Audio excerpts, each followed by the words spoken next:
Hello, are you sitting comfortably? Then I'll begin.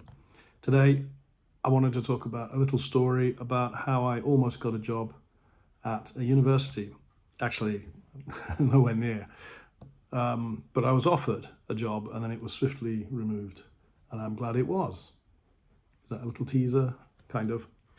This was a couple of years ago, maybe 5, 6, well, I don't remember, a while ago. And I've got an American pal of my wife's who said, hey, why don't you apply for this university position as I think they call it an adjunct teacher. Basically, you're just a teacher at the university. You're not in their system. You just get paid for what you do, which is largely what I do as an Eikaiwa, mostly children's English teacher.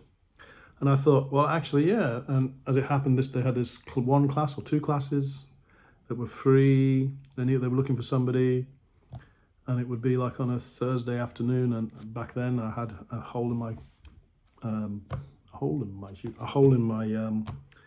schedule. So I thought, yeah, why not? So that I was encouraged to apply. My American pal got in touch with the right person. The person I sent them my CV, my resume. That took a while to make. Well, it didn't take a while, but I hadn't made a CV or resume for 10 years. So dusted that off, updated it, did all the nonsense you have to do for that.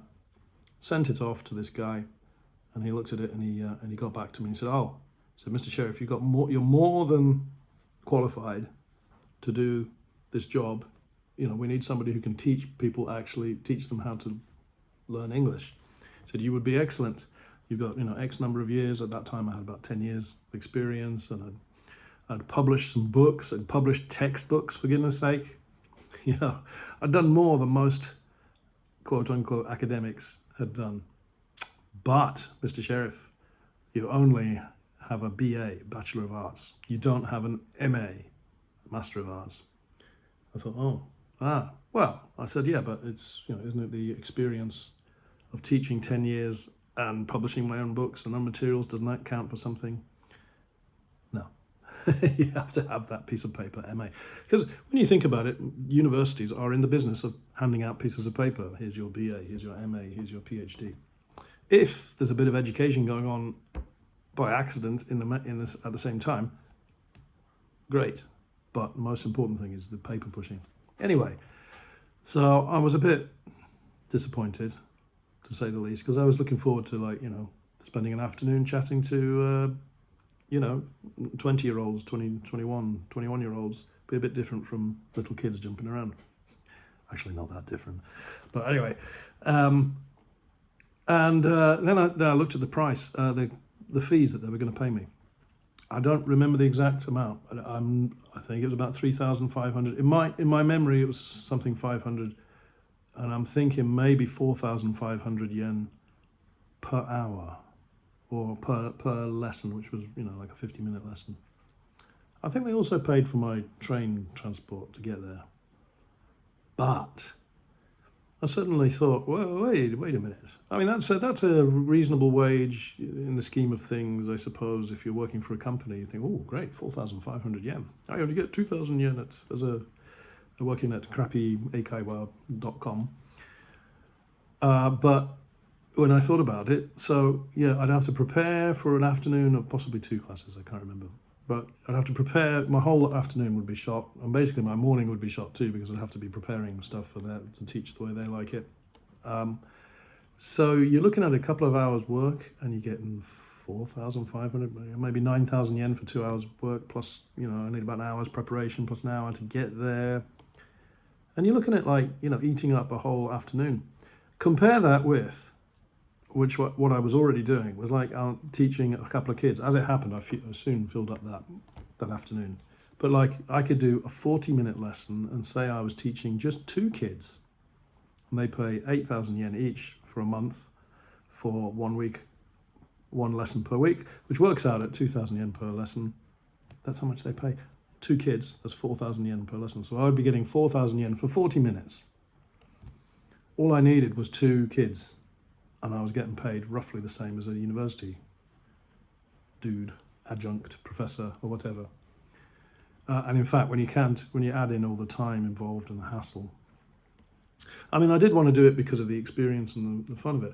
As it happened, as I've been teaching for so long, for so bloody long, some of my kids that I've been teaching since they were, what do you call them? Little kids, preschoolers. Since they were preschoolers, I've been teaching them at the playgroup since they were 2 years old. Some of them are now 20, 21, 22 years old, and they're still coming for lessons. I've got 2 university lessons a week. So as it happens, I am teaching university aged kids, just ones that I've known for years. And so that's kind of scratched that itch of being able to talk about more interesting subjects than what's your favourite colour? I could ask them, what's your favourite pop group? Wow, so different.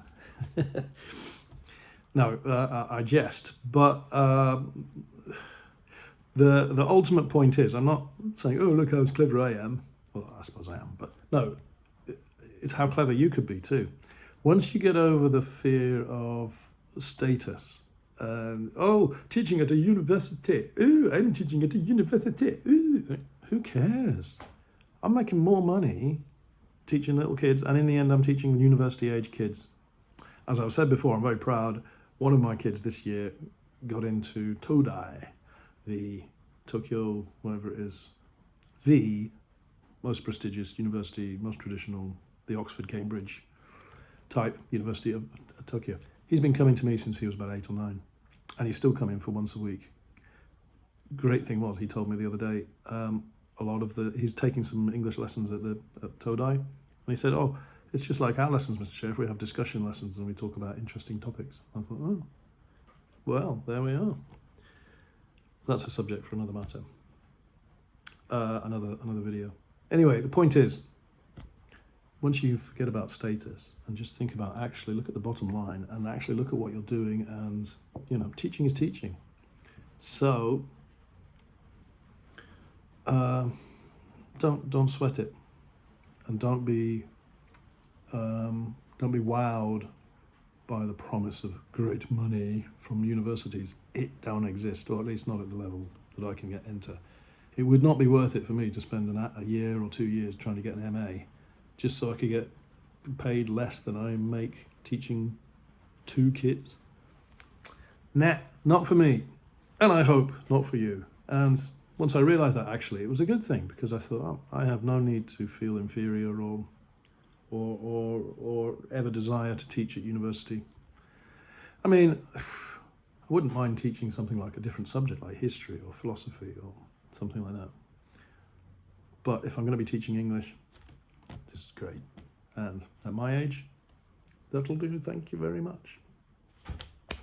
Okay, it's pouring it down outside. That's why I'm recording here, and we're on the cusp of Golden Week. I hope you sensibly sorted out your schedule so that you have a few days off at least over Golden Week, and if you do, don't think about teaching. Okay, have a golden time. Okay, see you, thanks, and see you next week. Cheerio.